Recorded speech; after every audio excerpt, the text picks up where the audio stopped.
Assalamualaikum warahmatullahi wabarakatuh. Selamat pagi anak-anak. Bagaimana, sehat semuanya?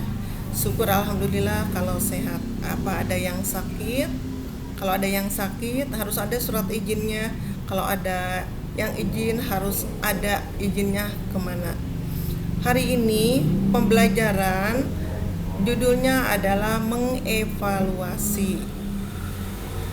Mengevaluasi hasil usaha. Mengevaluasi hasil usaha, pengertiannya dulu ya dari awal. Evaluasi yaitu penilaian seluruh kegiatan usaha atau bisnis yang diorganisasikan orang yang berkecimpung di bidang perniagaan. Apa yang perlu dievaluasi? Di antaranya, satu, bidang kegiatan usaha bisnis, yaitu bisnis bisa berbentuk jasa, barang dagangan, minuman, pakaian, atau apa saja yang sifatnya bisnis dan menguntungkan uang. Yang kedua, yang perlu dievaluasi, rugi laba usaha. Yang ketiga, bidang pemasaran. Rugi laba usaha yaitu kalau dievaluasi ternyata ruginya rugi apa? Kenapa rugi? Nah, itu harus dievaluasi. Apakah karena saingannya banyak atau kurang giat atau apa? Itu perlu dievaluasi.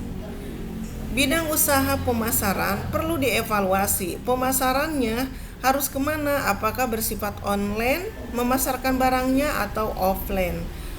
Online bisa melalui Shopee, bisa melalui Lazada atau blibli.com dan lain-lain, banyak yang sifatnya online.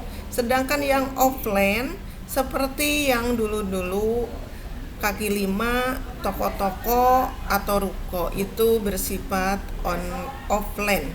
Yang keempat, bidang keuangan.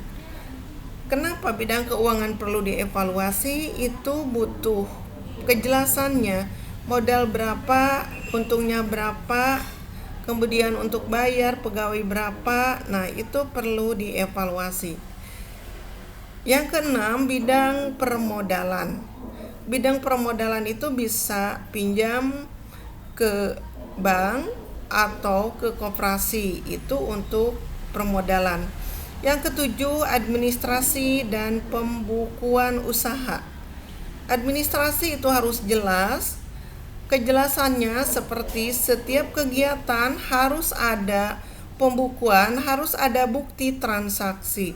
Kalau mengeluarkan uang, bukti transaksinya bisa berupa nota atau berupa kwitansi. Itu di bidang administrasi. Yang kedelapan, mengevaluasi ketenaga kerjaan dalam usaha. Ketenaga kerjaan dalam usaha, nah tergantung bagian-bagiannya. Ada bagian kepegawaian, bagian pemasaran, bagian distribusi, bagian produksi, dan lain-lain. Kemudian yang kesembilan, organisasi dalam usaha. Dilihat dulu dari struktur organisasi. Berbentuk apa? Apa berbentuk dari atas ke bawah atau minggir, seperti horizontal atau vertikal, itu dalam bentuk organisasi.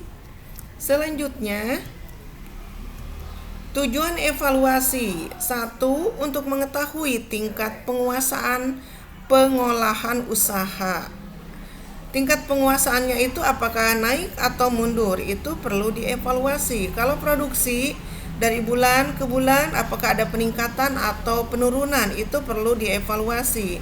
Yang kedua, sebagai pertimbangan dalam pengembangan usaha. Apakah usaha tambah maju atau tambah mundur? Yang ketiga, mengetahui sejauh mana kemajuan usaha. Apakah usahanya itu produknya laku semua atau tidak, itu bisa dievaluasi.